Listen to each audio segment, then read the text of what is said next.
canards décomposés, des asticots. Cet élevage atteint des sommets dans l'horreur.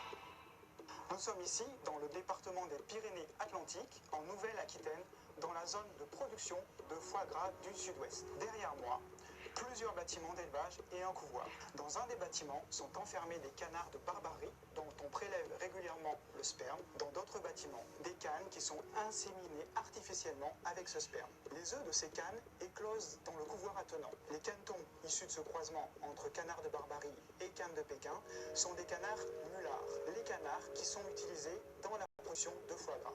Grâce à un lanceur d'alerte, nous avons pu obtenir des images de l'intérieur de l'élevage où sont enfermés les canards mâles. Cet élevage atteint des sommets dans l'horreur.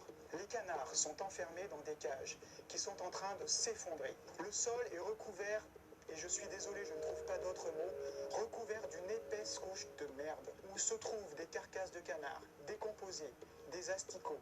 L'odeur est épouvantable. Le bâtiment est totalement insalubre. Les cadavres ne sont pas ramassés et sont laissés dans les cages. Il y a autant de canards vivants que de canards morts.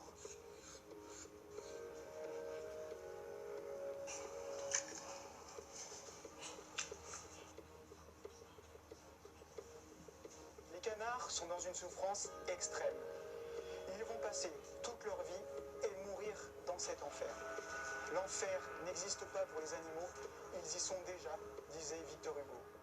Avec cette accumulation de déjections, de crasse et de cadavres en décomposition, cet élevage est une bombe sanitaire.